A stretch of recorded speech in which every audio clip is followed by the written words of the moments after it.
If you are a recent newcomer to Madison, you've probably experienced at least once the headache of finding an apartment or even buying a home. What a nightmare that is. Well, in the last decade, we've grown faster than any decade in the recent past. Investigative reporter Naomi Coles takes us inside the city as it grows up. Where we're standing here, I think over the past decade, nearly every site has changed. 21 counties, including Milwaukee, lost population in the last 10 years. But Dane County grew the fastest in the state.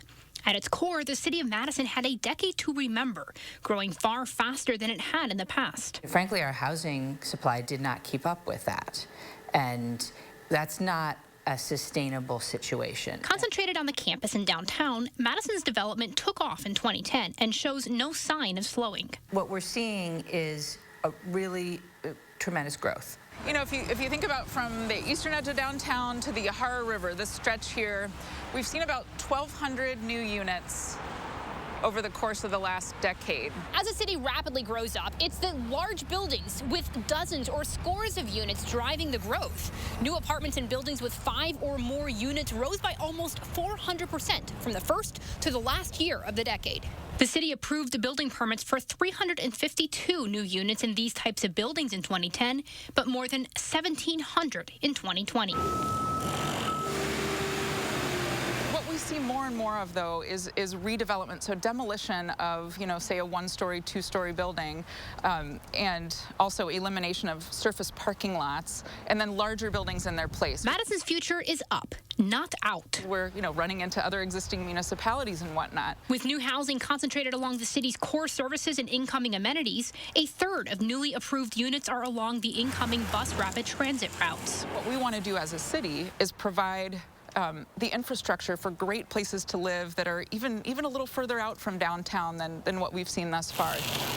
But as the city desperately tries to keep housing pace with a ballooning population, new single-family homes or homes in smaller buildings have been all but missing. You just aren't seeing smaller multi-unit buildings being built.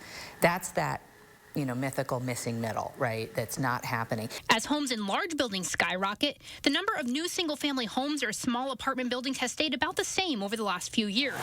For Madison's middle neighborhoods surrounding the growing up downtown, the mayor sees zoning changes and financial incentives for developers as the path forward. It's traditionally been, I think, complicated to build housing in Madison. And we are going to need to get past that as a city and as individual neighborhoods. Those seeking a different quality of life or cheaper family housing need options in neighborhoods that right now may be closed off to them. Zoning changes to encourage alternatives, like accessory dwellings, townhouses, 2 to 4 flat buildings, are happening. You're going to have to start embracing the prospect of having new neighbors and the prospect of increasing our housing options in our neighborhoods so that we can prevent this sort of runaway housing crisis where prices just keep going up and up and up. Because as the city grows up, many are being left behind. I don't want to live in a city that's not affordable for regular working folks. And I don't think other Madisonians do either. For News 3 Investigates, I'm Naomi Coles. And check just how many new homes are being built right now in Madison and where later tonight at channel3000.com.